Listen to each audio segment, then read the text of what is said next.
ಮಕ್ಕಳು ನನ್ನ ಶಾಲೆ ಅನ್ನುವಂಥ ಭಾವನೆ ಬರಬೇಕೆನ್ನುವ. ಹೌದು. ಪ್ರತಿಯೊಂದು ಮಗುವಿನಲ್ಲಿಯೂ ಅಂತಹ ಭಾವನೆ ಬಂದಾಗ ಹೇಗೆ ನಮ್ಮ ಶಾಲೆ ಅನ್ನುವಂತಹ ಭಾವನೆ ಅವನಲ್ಲಿ ಬಂತ, ಅದೇ ರೀತಿ ನನ್ನ ಮನೆಯನ್ನು ನಾನು ಸ್ವಚ್ಛವಾಗಿ ಇಟ್ಕೊಳ್ಬೇಕು, ಆ ಪರಿಕಲ್ಪನೆಯನ್ನು ಆ ಮಗುವಿನಲ್ಲಿ ಮೂಡಿಸುವ ಕೆಲಸವನ್ನು ತಂದೆ ತಾಯಿ ಮಾಡಬೇಕು. ಹೌದು. ಇಲ್ಲಿ ಶಿಕ್ಷಣ ಬೇಕಾಗುವುದು ಮಗುವಿಗಲ್ಲ, ಸ್ವಚ್ಛತೆ ಶಿಕ್ಷಣ ಬೇಕಾಗುವುದು ತಂದೆ ತಾಯಿಗೆ. ನನ್ನ ಮಗ ಅವನ ಕೆಲಸವನ್ನು ಅವನೇ ಮಾಡ್ಕೊಳ್ಬೇಕು. ನಾನು ಎಷ್ಟೋ ಸಲ ನೋಡಿದ್ದೇನೆ, ಈವನ್ ಕಾಲೇಜಿಗೆ ಬರುವಾಗಲೂ ಆ ಬ್ಯಾಗ್ಗಳನ್ನು ಅಥವಾ ಪುಸ್ತಕಗಳನ್ನ ತಂದೆ ತಾಯಿ ಇಟ್ಕೊಂಡು ಬರುವುದನ್ನು ನೋಡಿದೆ. ಸೊ ದೇ ಆರ್ ಟೋಟಲಿ ಇದು ಅಂತ ಒಂಥರ ಅವಲಂಬಿತರಾಗ್ತಾರೆ. ಟೂ ಮಚ್ ಇದು ಓವರ್ ಪ್ರೊಟೆಕ್ಷನ್ ಅಂತ ಹೇಳ್ತೇವೆ. ಮಕ್ಕಳ ಬಗ್ಗೆ ವಿಪರೀತ ಕಾಳಜಿ, ಕೊನೆಗೆ ಆ ಮಕ್ಕಳು ಏನೂ ಸಾಧನೆ ಮಾಡ್ಲಿಕ್ಕೆ ಆಗುದಿಲ್ಲ. ಈ ನಾನು ಬೇರೆ ಬೇರೆ ಕಡೆಗಳಲ್ಲಿ ನೋಡಿದ್ದೇನೆ. ನಾನು ಮಕ್ಕಳ ಹತ್ರವೇ ಅವರ ಪ್ಲೇಟ್ಗಳನ್ನು ತೊಳಿಲಿಕ್ಕೆ ಹೇಳೋದು, ಅವರ ಕೆಲಸಗಳನ್ನು ಅವರೇ ಮಾಡಿಕೊಳ್ಳುವಂಥದ್ದು, ಅಂತಹ ಒಂದು ವ್ಯವಸ್ಥೆ ಪ್ರತಿ ಮನೆಯಲ್ಲಿಯೂ ಆದರೆ ಆ ಮಕ್ಕಳಲ್ಲಿ ಅವಾಗ ಹೇಳಿದ್ರಿ ಮಕ್ಕಳ ಅಹಂಕಾರ ಕಡಿಮೆ ಆಗ್ತದೆ, ಅವರವರ ಕೆಲಸಗಳನ್ನು ಅವರವರು ಮಾಡಿದ್ರೆ. ಮಕ್ಕಳದ್ದು ಮಾತ್ರ ಅಲ್ಲ, ನಮ್ಮದು ಕೂಡ ಅಷ್ಟೇ. ನಾವು ಕೂಡ ಎಲ್ಲಿ ಕಸ ಹೆಕ್ಕಿದ ಕೂಡಲೇ ನಮ್ಮಲ್ಲಿರುವ ಅಹಂಕಾರ ಈಗೋ ಅಂತ ಹೇಳ್ತೇವೆ ನಾವು, ಹೋಗ್ತದೆ ಅದು. ಆಗ ಏನಾಗ್ತದೆ, ಅದೇನು ಬೇರೆಯವರು ನಮ್ಮನ್ನು ನೋಡಿ ನಗಾಡ್ತಾರೆ ಅನ್ನುವ ಭಾವನೆ ನಾವು ಶ್ರಮದಾನ ಮಾಡ್ತೇವಲ್ವ, ನಮ್ಗೆ ಗೊತ್ತಾಗುತ್ತೆ. ಪ್ರತಿಯೊಬ್ಬರು ಆ ಒಂದು ವ್ಯವಸ್ಥೆಯಲ್ಲಿ ದೊಡ್ಡ ದೊಡ್ಡ ಅಧಿಕಾರಿಗಳು ಬರ್ತಾರೆ, ಪಾಪದವರು ಬರ್ತಾರೆ, ಮಕ್ಕಳು ಬರ್ತಾರೆ. ಅವರು ಖುಷಿಯಿಂದ ಆ ಕೆಲಸ ಮಾಡುವಾಗ ಆ ಕಸ ಹಾಕುವವರಿಗೆ ನಾಚಿಗಾಗಬೇಕು, ಅದು ನಮ್ಮ ಉದ್ದೇಶ. ನಾವು ಕಸ ಹೆಕ್ಕುವುದು ನಮಗೆ ಸೆಕೆಂಡ್ರಿ. ನಾವು ಹೇಳ್ತೇವೆ, ಇವರು ಹೇಳ್ತಾರೆ ಶ್ರಮದಾನ ಅಂದ್ರೆ ನಾವು ಕಸ ಹೆಕ್ಕುವವರಲ್ಲ, ಆದರೆ ಕಸ ಹಾಕದ ಹಾಗೆ ಪ್ರೇರಣೆ ನೀಡಲಿಕ್ಕೋಸ್ಕರ ನಾವು ಈ ಒಂದು ವ್ಯವಸ್ಥೆಯನ್ನು ಮಾಡ್ಕೊಂಡಿದ್ದೇವೆ. ಅದನ್ನು ನಾವು ಮಾಡಬೇಕು. ಸರ್, ಈಗ ಸರ್ ಅವರು ಫೋನ್ ಮಾಡಿದವರು ಅವರೊಂದು ಹೇಳಿದ್ರು, ಅವರ ಏರಿಯಾದಲ್ಲಿ ಕಸವನ್ನು ತಂದು ಹಾಕ್ತಾರೆ ಅಂತ ಹೇಳಿ. ಅದು ಸತ್ಯ. ತುಂಬ ಕಡೆಗಳಲ್ಲಿ ಸಾರ್ವಜನಿಕರು ಕಸವನ್ನು ತಂದು ರಸ್ತೆ ಬದಿಯಲ್ಲಿ ಹಾಕುವಂಥದ್ದು ನಾವು ನೋಡಿದ್ದೇವೆ. ಈ ತ್ಯಾಜ್ಯದಲ್ಲಿ ಬರೀ ಹಸಿ ತ್ಯಾಜ್ಯ ಮಾತ್ರ ಇರುವುದಿಲ್ಲ. ತುಂಬಾ ಸಂದರ್ಭದಲ್ಲಿ ಎಲ್ಲ ಸ್ಯಾನಿಟರಿ ಪ್ಯಾಡ್ಗಳು, ಇನ್ನು ಉಳಿದಂತೆ ಹಳೆಯ ಮೆಡಿಸಿನ್ಗಳು, ಮನೆಯಲ್ಲಿ ಉಪಯೋಗ ಮಾಡಿದಂಥ ಇರುವೆಗ, ಜಿರಳೆಗ, ಇಲಿಗ ತಂದಂಥ ಏನು ವಿಷಯ ಇರ್ತದೆ ಅದೆಲ್ಲ ಈ ವೇಸ್ಟ್ ಒಟ್ಟಿಗೆ ಬರ್ತದೆ. ಇವತ್ತು ಅದು ಏನಾಗ್ತದೆ ಹೇಳಿದ್ರೆ, ನೀವು ರಸ್ತೆಗೆ ಹಾಕಿದ ಕೂಡಲೇ ಅದು ಮಳೆ ಬಂದಾಗ ಅದು ತೋಡಿಗೆ ಹೋಗ್ತದೆ. ನಮ್ಮ ಏನು ಜಲಮೂಲ ಉಂಟು ಅದನ್ನೆಲ್ಲ ನಾವು ಹಾಳು ಮಾಡುವಂಥದ್ದು ನಾವು ನೋಡ್ತಾ ಇದ್ದೇವೆ. ಈ ಪ್ರಕ್ರಿಯೆ ಅವರು ಹೇಳಿದ್ರು ಅಲ್ಲಿ ತಂದು ಹಾಕ್ತಾರಲ್ಲ, ಏನು ಮಾಡ್ಬೋದು ಅಂತೇಳಿ. ಪಂಚಾಯತಿಗೆ ನಾವು ನೋಟಿಸ್ ಕೊಡುವಂಥದ್ದು ಇಲ್ಲ ಅಧಿಕಾರಿಗಳನ್ನು ಹೊಣೆ ಮಾಡುವಂಥದ್ದು ಅದು ಒಂದು ಪಾರ್ಟ್. ಆದರೆ ಇಲ್ಲಿ ನಮಗೆ ಸಾಮಾನ್ಯ ಜನರಿಗೆ ಒಂದು ಗೊತ್ತಿರಬೇಕು, ತ್ಯಾಜ್ಯ ನಾನು ಉತ್ಪತ್ತಿ ಮಾಡಿದ್ದು, ಅದನ್ನು ಸೂಕ್ತ ರೀತಿಯಲ್ಲಿ ವಿಲೇವಾರಿ ಮಾಡುವಂಥದ್ದು ನನ್ನ ಜವಾಬ್ದಾರಿ ಪ್ರಥಮವಾಗಿ. ನಾವು ಕಾರ್ಪೊರೇಷನ್ನಿಂದಾಗಲಿ ಪಂಚಾಯತಿಯಿಂದಾಗಲಿ ಒಂದು ವ್ಯವಸ್ಥೆ ಮಾಡಿರೋದು, ಆ ತ್ಯಾಜ್ಯ ವಿಲೇವಾರಿ ಮಾಡಲಿಕ್ಕೆ ಒಂದು ವ್ಯವಸ್ಥೆ ಮಾಡಿದ್ದಾರೆ, ಅದಕ್ಕೆ ನಾವು ಪೇಮೆಂಟ್ ಮಾಡ್ತಾ ಇದ್ದೇವೆ.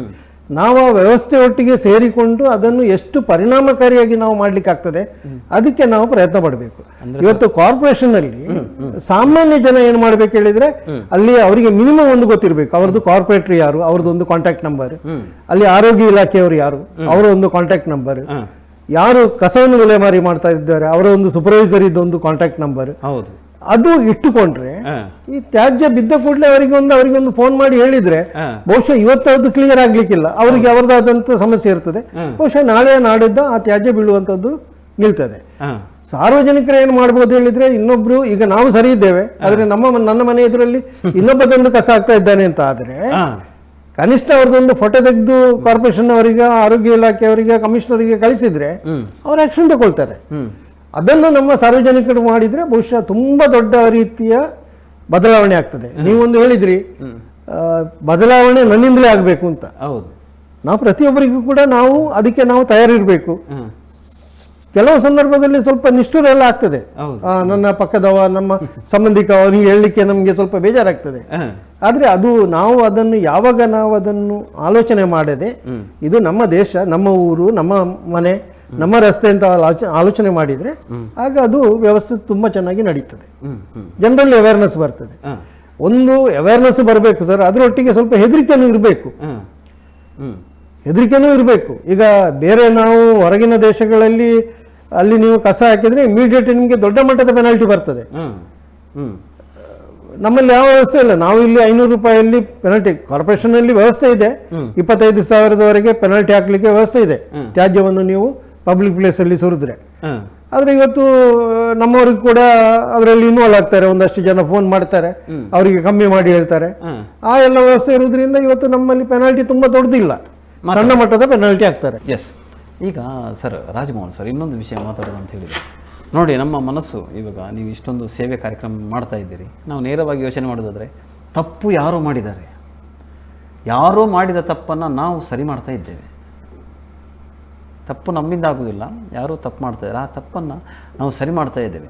ಈ ಸಾಮಾಜಿಕ ಮಾಧ್ಯಮಗಳನ್ನೆಲ್ಲ ಉಪಯೋಗ ಮಾಡಿ ತಪ್ಪು ಮಾಡಿದವರಿಗೆ ಶಿಕ್ಷೆ ಕೊಡಬೇಕು, ಅದರ ಜೊತೆಯಲ್ಲಿ ಅವರಿಂದ ಕೂಡ ಸರಿ ಮಾಡುವಂಥ ಕಾರ್ಯಕ್ರಮವನ್ನು ಮಾಡುವಂಥದ್ದು ಹೇಗೆ ಅನ್ನುವಂಥದ್ದು.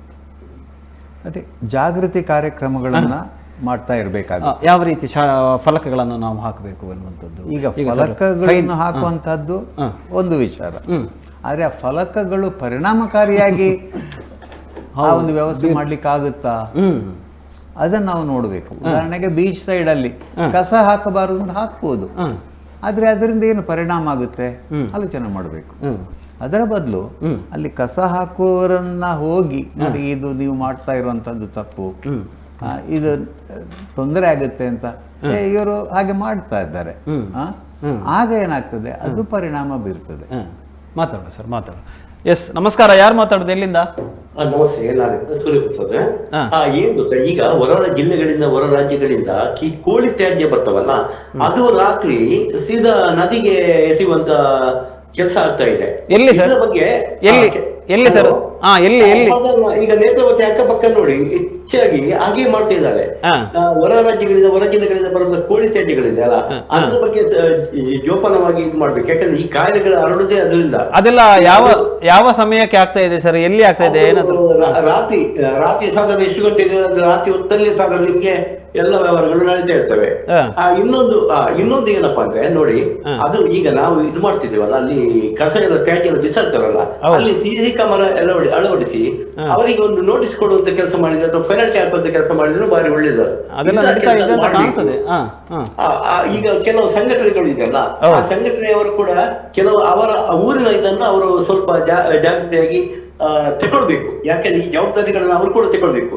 ಯಾರೋ ಬಂದು ಮಾಡ್ತಾರಂತಲ್ಲ, ಆಯಾಯ ಗ್ರಾಮದವರು ಏನ್ ಹೇಳ್ತಿದ್ದಾರೆ, ಯಾರು ಏನೇನು ಮಾಡ್ತಾರೆ, ಅವರಿಗೆ ಒಂದು ಸ್ವಲ್ಪ ತಿಳುವಳಿಕೆ ಮಾಡುವಂತದ್ದು, ಜಾಗೃತಿ ಉದ್ದೇಶವಂತ ಮಾಡಿದ್ರೆ ಒಳ್ಳೇದು. ಮತ್ತೆ ನೋಡಿ, ಇವಾಗ ತುಂಬಾ ಮುಂದುವರಿದ ಇದ್ರಲ್ಲಿ ಆದ್ರೆ ನಾನು ಆಗ ಹೇಳಿದಾಗೆ ಗೊಬ್ಬರ ತಯಾರು ಮಾಡ್ತಾರೆ, ಅದು ಗ್ಯಾಸ್ ಉತ್ಪತ್ತಿ ಮಾಡ್ತಾರೆ. ಇದನ್ನು ಪ್ರತಿ ತಾಲೂಕಲ್ಲಿ ಒಂದು ಪ್ರೊಡಕ್ಟ್ ಮಾಡುವಂತದ್ದು ಕೆಲಸ ಕೂಡ ಮಾಡಬಹುದು. ಯಾಕಂದ್ರೆ ಅವಾಗ ಅದರಲ್ಲಿ ಆರ್ಥಿಕವಾಗಿ ಕೂಡ ಸ್ವಲ್ಪ ಸಬಲತೆ ಸಿಗ್ತದೆ. ಅದು ನಮ್ದು ಅನಿಸಿಕೆ. ಸರಿ ಸರಿ ಸರಿ, ಧನ್ಯವಾದಗಳು ಸರ್. ಸರಿ, ಒಳ್ಳೆ ವಿಷಯ ಹೇಳಿದ್ರು. ಹೌದು, ಅದನ್ನ ರಸ್ತೆಗೆ ಅಥವಾ ನದಿಗೆ ಬಿಸಾಡಿ ಜಲ ಮಾಲಿನ್ಯ ಮಾಡೋದ್ರ ಬದಲು ಅದನ್ನ ಗೊಬ್ಬರವಾಗಿ ಪರಿವರ್ತಿಸಿ, ಇದನ್ನ ಎಲ್ಲೋ ಒಂದು ಕಡೆ ಮಾಡುದಲ್ಲ, ಆ ಪ್ರತಿಯೊಂದು ವಾರ್ಡಲ್ಲೂ ಕೂಡ ಅಂತಹ ಒಂದು ವ್ಯವಸ್ಥೆ ಇದ್ರೆ ಬಹುಶಃ ಇದನ್ನ ಪರಿಣಾಮಕಾರಿಯಾಗಿ ಆ ಕಸದ ನಿರ್ವಹಣೆ ಮಾಡಲಿಕ್ಕೆ ನಮ್ಗೆ ಸಾಧ್ಯ ಆಗುತ್ತೆ.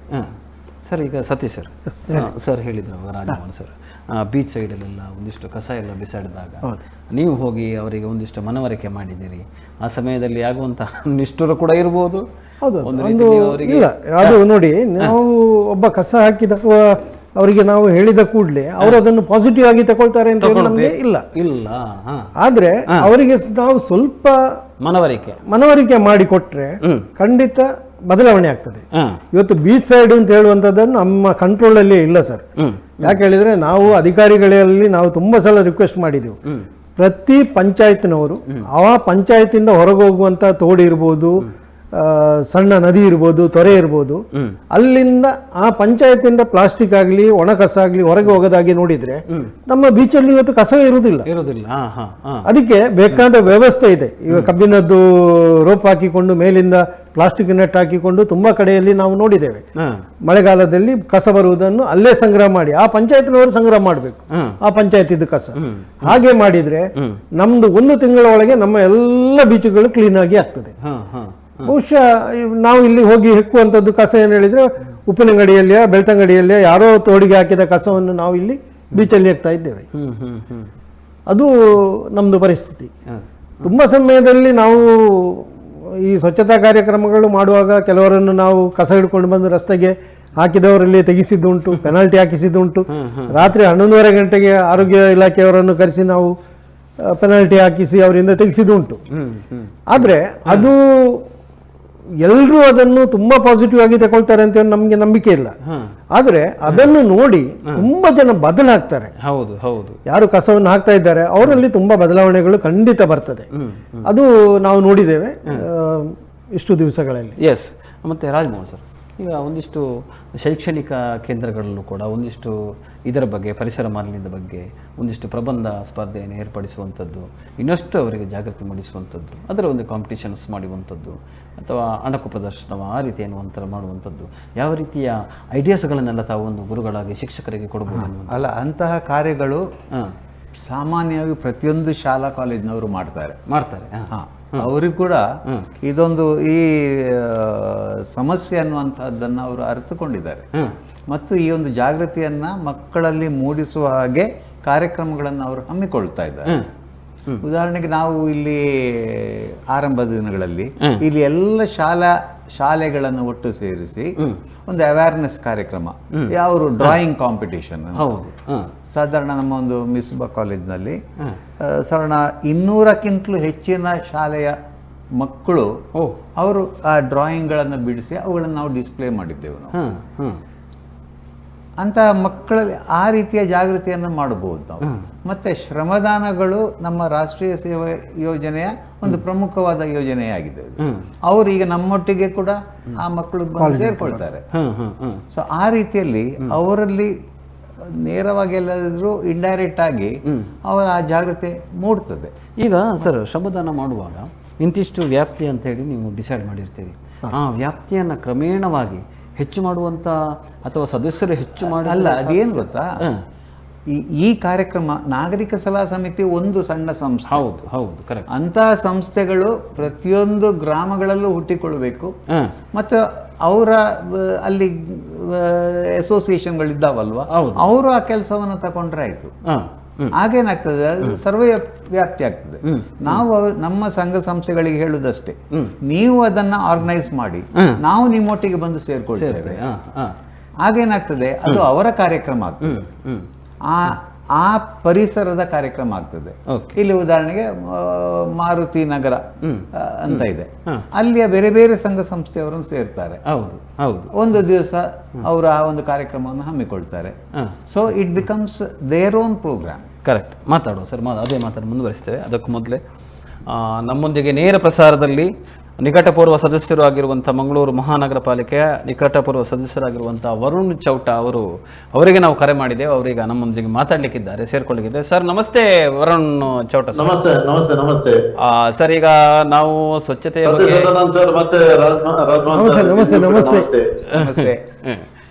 ಸರ್, ಈಗ ಮೊದಲ ವಿಷಯ, ಒಂದಿಷ್ಟು ವಿಷಯಗಳನ್ನು ನಮಗೆ ಅತಿಥಿಗಳು ಕೊಟ್ಟಿದ್ದಾರೆ, ಹೇಳಿದ್ದಾರೆ. ಅದರ ಜೊತೆಗೆ ಸರ್, ಈಗ ನಿಮ್ಮ ವಾರ್ಡ್ನಲ್ಲಿ ಸ್ವಚ್ಛತೆ ಕಾಪಾಡಬೇಕು ಅಂತ ಹೇಳಿದ್ರೆ ಯಾವುದೆಲ್ಲ ವ್ಯವಸ್ಥೆಗಳನ್ನು ನೀವು ಮಾಡಿದ್ದೀರಿ ಅನ್ನುವಂಥದ್ದು? ಸರ್, ಮೊದಲನೇದಾಗಿ ನಾನು ಸತೀಶ್ ಸದಾನಂದ್ ಸರ್ ಮತ್ತೆ ರಾಜಮೋಹನ್ ಸರ್ ಇವರಿಗೂ ಕೂಡ ಇಬ್ಬರಿಗೂ ಕೂಡ ಈ ಕಾರ್ಯಕ್ರಮದ ಮೂಲಕ ಅಭಿನಂದನೆ ಸಲ್ಲಿಸಲಿಕ್ಕೆ ಇಚ್ಛೆ ಬರ್ತೇನೆ. ಯಾಕೆಂತ ಹೇಳಿದ್ರೆ ಇವರ ಇಬ್ಬರ ಒಂದು ಪರಿಶ್ರಮದಿಂದ ಅದೆಷ್ಟು ಸಂಘ ಸಂಸ್ಥೆಗಳನ್ನು ಜೊತೆಗೂಡಿಸಿಕೊಂಡು ಸುರತ್ಕಲ್ ಸ್ವಚ್ಛತಾ ಅಭಿಯಾನದ ಮೂಲಕ ನಿಜವಾಗಿ ಒಳ್ಳೆ ರೀತಿಯ ಕಾರ್ಯಕ್ರಮ ಸುರತ್ಕಲ್ ಭಾಗದಲ್ಲಿ ನಡೆದಿದೆ. ಅದರಲ್ಲಿ ಮುಖ್ಯವಾಗಿ ಹೇಳ್ಬೇಕಿದ್ರೆ ನಮ್ಮ ಈ ಸುರತ್ಕಲ್ನ ಫ್ಲೈಓವರ್ ಏನಿದೆ, ಅದು ಮೊದ್ಲು ಯಾವ ರೀತಿ ಇತ್ತು, ಈಗ ಯಾವ ರೀತಿ ಇದೆ ಅಂತ ಹೇಳಿದ್ರೆ ಅದಕ್ಕೆ ದೊಡ್ಡ ಉದಾಹರಣೆ. ಮೊದಲೇಗಿತ್ತು ಸರ್, ಮೊದ್ಲು ಅದರ ಅಂಡರ್ ಅಲ್ಲಿ ಇಂಟರ್ಲಾಕ್ ಗಳು ಇರ್ಲಿಲ್ಲ, ಸ್ವಚ್ಛತೆ ಅನ್ನೋದು ಇರ್ಲಿಲ್ಲ, ಎಲ್ಲ ಕುಡುಕರು ಭಿಕ್ಷುಕರು ಬಂದು ಗಲೀಜು ಮಾಡುವಂತ ಪರಿಸ್ಥಿತಿ ಇತ್ತು. ಬಟ್ ಈಗ ಒಂದು ನಮ್ಮ ಸುರತ್ಕಲ್ಲಲ್ಲಿ ಅಂತ ಒಂದು ಫ್ಲೈಓವರ್ ಇದೆ, ಫ್ಲೈಓವರ್ ಅಡಿಯಲ್ಲಿ ಅಂತ ವ್ಯವಸ್ಥೆ ಇದೆ ಅಂತ ಹೇಳಲಿಕ್ಕೆ ನಮ್ಗೂ ಕೂಡ ಒಂದು ಹೆಮ್ಮೆ ಆಗ್ತದೆ. ಅದಕ್ಕೆ ನಿಜವಾಗಿ ಹೇಳ್ಬೇಕಾದ್ರೆ ಮುಖ್ಯ ಕಾರಣ ಯಾರಂತ ಹೇಳಿದ್ರೆ ಅದಕ್ಕೊಬ್ರು ಇನಿಷಿಯೇಟಿವ್ ತಗೊಳ್ಳೋರು ಬೇಕು. ಅದು ರಾಜಮೋಹನ್ ಸರ್ ಇರ್ಲಿ ಅಥವಾ ಸತೀಶ್ ಸದಾನಂದ್ ಇರ್ಲಿ, ಇಂಥವರು ನಿಜವಾಗಿಯೂ ನಾವು ಹೇಳ್ಬೇಕಿದ್ರೆ ಯುವಕರು ಇಂಥದ್ದು ಇನಿಷಿಯೇಟಿವ್ ತಗೊಳ್ಬೇಕಿತ್ತು. ಆದ್ರೆ ಇವರು ನಾವು ಇನಿಷಿಯೇಟಿವ್ ತಗೊಂಡು ಯುವಕರಿಗೆ ಕೂಡ ಸ್ಫೂರ್ತಿ ಆಗಿರೋದು ನಿಜವಾಗಿಯೂ ಶ್ಲಾಘನೀಯ. ಸರ್, ಒಂದು ವಿಷಯದಲ್ಲಿ ಸರ್, ಸರ್ಕಾರ ಮಾಡಬೇಕಾದಂತ ಕೆಲಸವನ್ನ ಯಾವುದೇ ಪ್ರತಿಫಲಾಕ್ಷೆ ಇಲ್ಲದೆ ಇವರು ಮಾಡ್ತಾರೆ ಮತ್ತು ಇವರೊಟ್ಟಿಗೆ ಒಂದಷ್ಟು ಜನರನ್ನು ಸೇರಿಸ್ತಾರಂತಾದಾಗ ನಿಮ್ಮ ಕಡೆಯಿಂದ ಯಾವ ರೀತಿಯ ಸಹಕಾರ ಅವರಿಗೆ ಕೂಡ ಸಿಗ್ತಾ ಇದೆ ಅನ್ನುವಂಥದ್ದು? ಸರ್, ನಾನು ಕಾರ್ಪೊರೇಟರ್ ಆದ ಬಳಿಕ ನನ್ನನ್ನು ಸದಸ್ಯದವರು ಕೂಡ ಸಂಪರ್ಕಿಸಿದ್ರು, ನಾನು ಕೂಡ ಅವರನ್ನು ಸಂಪರ್ಕಿಸಿದೆ ಎಷ್ಟೋ ವಿಚಾರಗಳಲ್ಲಿ. ಉದಾಹರಣೆಗೆ ಹೇಳ್ಬೇಕಿದ್ರೆ, ನಾನು ಕಾರ್ಪೊರೇಟರ್ ಆದಂತ ಸಂದರ್ಭದಲ್ಲಿ ಹೊಸಬೆಟ್ಟು ವಾರ್ಡ್ ಅಲ್ಲಿ 16 ಬ್ಲಾಕ್ ಸ್ಪಾಟ್ ಇತ್ತು. ಒಂದೊಂದನ್ನೇ ನಾವು ಕ್ಲಿಯರ್ ಮಾಡ್ತಾ ಬಂದಿದೆ. 3-4 ಬ್ಲಾಕ್ ಸ್ಪಾಟ್ ಗಳಲ್ಲಿ ಕ್ಲಿಯರ್ ಮಾಡುವಾಗ ಸತೀಶ್ ಸದಾನಂದ್ ಸರ್ ಮತ್ತೆ ರಾಜಮೋಹನ್ ಸರ್ ಒಟ್ಟು ಇವರ ಪೂರ್ತಿ ತಂಡ, ಕುಳೆಯಲ್ಲಿ ರಮೇಶ್ ಅಲಪ್ಪೆ ಅಂತ ಇದ್ದಾರೆ, ಇವರೆಲ್ಲ ಜೊತೆಗೂಡಿಕೊಂಡು ನಾವು ಸ್ವಚ್ಛತೆಯನ್ನು ಮಾಡಿರುವಂತದ್ದು. ಇವರ ಮುಖ್ಯ ಉದ್ದೇಶ ಒಂದೇನಂತ ಹೇಳಿದ್ರೆ, ಎಷ್ಟೋ ಮಂದಿ ಸ್ವಚ್ಛತೆಯನ್ನು ಮಾಡ್ತಾರೆ, ಒಂದು ಫೋಟೋಕ್ಕೋಸ್ಕರ ಮಾಡ್ತಾರೆ. ಬಟ್ ಇವರು ಕೇವಲ ಒಂದು ಫೋಟೋಕ್ಕೋಸ್ಕರ, ಪ್ರಚಾರಕ್ಕೋಸ್ಕರ ಮಾಡುವಂತದಲ್ಲ. ಈಗ ಬ್ಲಾಕ್ ಸ್ಪಾಟ್ ಅನ್ನು ಉದಾಹರಣೆಗೆ, ಒಂದು ಬ್ಲಾಕ್ ಸ್ಪಾಟ್ ಅನ್ನು ಈಗ ಕ್ಲೀನ್ ಮಾಡಿದ್ರೆ ಅದನ್ನು ಒಂದು ವಾರದ ಕನಿಷ್ಠ 1 ವಾರ ಆದ್ರೂ ಅಲ್ಲಿ ಬೆಳಿಗ್ಗೆ ರಾತ್ರಿ ಒಂದು ಸೆಕ್ಯೂರಿಟಿ ರೀತಿಯಲ್ಲಿ ಕಾಯುವಂತ ಕೆಲಸ ಕೂಡ ಆಗ್ತದೆ. ಇದು ಉದಾಹರಣೆ ನನ್ನ ವಾರ್ಡ್ ಅಲ್ಲಿ ಕೂಡ ಈಗ ಕಾನಾದಲ್ಲಿ ಒಂದು ಬ್ಲಾಕ್ ಸ್ಪಾಟ್ ಇತ್ತು. ಆ ಬ್ಲಾಕ್ ಸ್ಪಾಟ್ ಯಾವ ರೀತಿ ಇತ್ತು ಅಂತ ಹೇಳಿದ್ರೆ, ಅದನ್ನೊಂದು ಮಿನಿ ಪಚ್ಚನಾಡಿ ಅಂತಾನೆ ಕರಿಬಹುದಿತ್ತು, ಆ ರೀತಿಯ ಬ್ಲಾಕ್ ಸ್ಪಾಟ್ ಆಗಿತ್ತು. ಇದನ್ನು ಇವರು ಕೈಗೆತ್ತಿಕೊಂಡ್ರು ಸ್ವಚ್ಛತೆಯನ್ನು ಮಾಡಿದ ನಂತರ ಒಂದು 2-3 ವೆಹಿಕಲ್ ಅಲ್ಲಿ ಎಲ್ಲ ಡಂಪಿಂಗ್ ಎಲ್ಲ ಕೊಂಡೋಗಿ ಎಲ್ಲ ಸಾಗಿಸಿ ಅಲ್ಲಿ ಗಿಡಗಳನ್ನೆಲ್ಲ ನೆಟ್ಟಿ ಸ್ವಚ್ಛತೆ ಆಯ್ತು. ಸ್ವಚ್ಛತೆ ಆದ ನಂತರ ಬೆಳಿಗ್ಗೆ ಒಂದು ತಂಡ, ರಾತ್ರಿ ಒಂದು ತಂಡ ಅದನ್ನು ಕಾಯುವಂತದ್ದು, ಅಂದ್ರೆ ಯಾರು ಕೂಡ ಅಲ್ಲಿ ಬಂದು ಮತ್ತೆ ಕೆಲಸ ಹಾಕ್ಬಾರ್ದು ಅನ್ನೋ ಒಂದು ಕಾಯುವಂತ ಕೆಲಸ ಕೂಡ ಆಗಿದೆ. ಆಗಿರುವಾಗ ಕೇವಲ ಒಂದು ಫೋಟೋಕ್ಕೋಸ್ಕರ ಅಥವಾ ಒಂದು ಕಾರ್ಯಕ್ರಮ ಮಾಡಿದೆ ಅನ್ನೋ ರೀತಿಗೋಸ್ಕರ ಅಲ್ಲ, ನಿಜವಾಗಿಯೂ ಸಮಾಜದ ಬಗ್ಗೆ ಕಾಳಜಿ ಇರುವುದರಿಂದ ಇಂಥ ಈ ಕಾರ್ಯಕ್ರಮಗಳನ್ನು ಇವರು ಮಾಡ್ತಾ ಇದ್ದಾರೆ. ನಾನ್ ಸಹ ಕೆಲವು ಕಾರ್ಯಕ್ರಮಗಳಿಗೆ ಇವ್ರ ಜೊತೆ ಕೈ ಜೋಡಿಸಿದ್ದೇನೆ. ಮಂಗಳೂರು ಮಹಾನಗರ ಪಾಲಿಕೆಯ ಹೆಲ್ತ್ ಡಿಪಾರ್ಟ್ಮೆಂಟ್ ಇರ್ಬೋದು, ಸ್ವಚ್ಛತೆ ತಂಡ ಏನಿದೆ ಇವ್ರ ಜೊತೆ ಸೇರ್ಕೊಂಡಿದೆ. ಒಟ್ಟಾಗಿ ನಿಜವಾಗಿ ಹೇಳ್ಬೇಕಿದ್ರೆ 100ಕ್ಕೂ ಹೆಚ್ಚು ಸಂಘ ಸಂಸ್ಥೆಗಳು ಇವರ ಜೊತೆ ಕೈ ಜೋಡಿಸಿದೆ. ಇದು ನಿಜವಾಗಿಯೂ ಒಳ್ಳೆ ವಿಚಾರ.